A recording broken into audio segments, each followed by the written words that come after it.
Hi there, it's Tracy here, and I'm really excited to be part of my good friend Ardyth's video hop celebrating that she has 3,000 YouTube subscribers. After you finish watching my video, please leave a comment for your chance to win, and then click on the link in the video description below for the next person on the hop. There are about 20 participants in this hop, and there are prizes to be won at every stop. The more comments you leave along the hop, the better your chances of winning. Please tell us if you're in the US or international, as some prizes are restricted to US addresses. All the details for the prizes are on Ardyth's blog, and I'll leave a link to her blog in my description below. If you get lost along the way, go to Ardyth's blog for the full list of participants. All the prizes will be announced on Saturday, October 19th, so comment before then. So on to my card for today. Fall is definitely coming because all the leaves are changing color daily where I live, and with the Canadian Thanksgiving being only 2 weeks away, it's the perfect time to create an autumn-themed card. I'm using Autumn Wreath, which is one of my favorite autumn pretty pink Posh stamp sets. I have the matching dies for this set, so stamping and die cutting all the images is super easy. I stamped the wreath and most of the other images from this set onto craft-colored cardstock using a Copic friendly ink. I used Lawn Fawn Jet Black.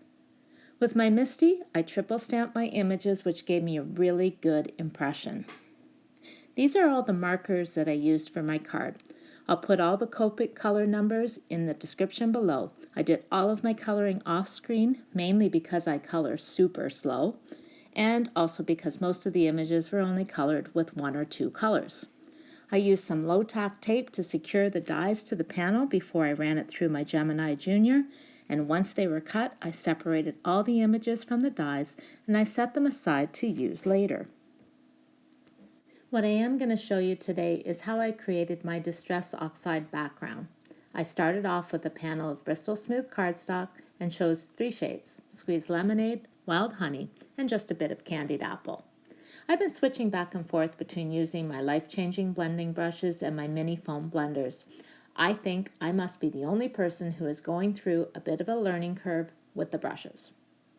I started off by blending the Squeezed Lemonade onto the bottom third of my panel, bringing the color in from the sides. Then I moved on to the Wild Honey that I focused on the next third of the card, blending the 2 shades of yellow together, going back and forth between the colors. I ended up continuing the Wild Honey to the top of the panel because I really only wanted to bring in a tiny bit of the Candied Apple. Personally, I think the key to successful Distress Oxide ink blending is a bit of patience.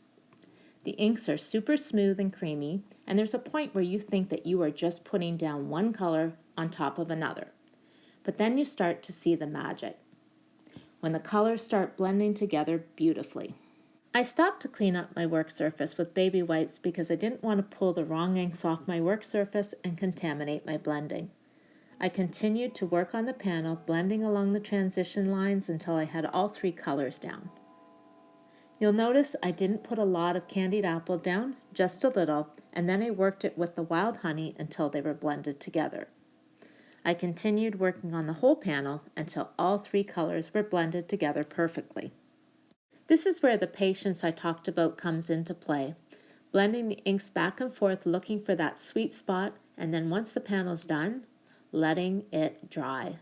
That's when all the colors soften and blend together, and the dried panel is often very different from the freshly inked panel. The colors are definitely more muted. I actually let my panel dry overnight, and then I cut it down to 5 1/4 inch by 4 inches so there would be a nice, crisp white border around it. Before I attached my wreath to the card panel, I gathered all the colored images together and I started creating a cluster of leaves, berries, and mushrooms that I would put at the bottom of the wreath.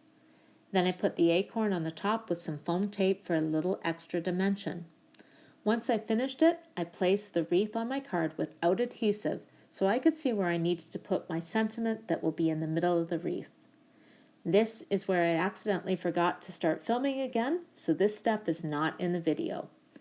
I lined the sentiment up in my Misty, stamped it with both Versamark and VersaFine ONYX black ink, and clear embossed the sentiment. Using both inks is a bit of overkill, but I always use both when I'm clear embossing in black. I find that the Bristol Smooth really warps, so I'm always sure to keep my heat tool moving and stop as soon as the powder has melted. I used a white top folding card base, and then I added my blended ink panel to it with tape runner. I think the white border from the card base makes the panel pop and adds so much to the overall design. To give a little more dimension to the wreath, I added foam squares all over the back of it before attaching it to the card. I'm waiting on a large roll of foam tape to arrive from Amazon, and I can't believe how lost I've been without it this past couple weeks. Fortunately, I've been able to use up all the foam squares that I have. Once the card was finished, I thought it needed a little bit more, so I used some Studio Katya gold sparkle crystals for the finishing touch, and the card is done. Don't forget to continue on the hop for your chance to win one of the amazing giveaways being offered as part of Ardyth's 3000 YouTube subscriber video hop. Remember that the next stop on the hop is in the description below, along with all the products that I used today. If you enjoyed my video today, please give it a thumbs up and consider subscribing to my channel. Congratulations, Ardyth, and thanks for coming by today. Happy hopping!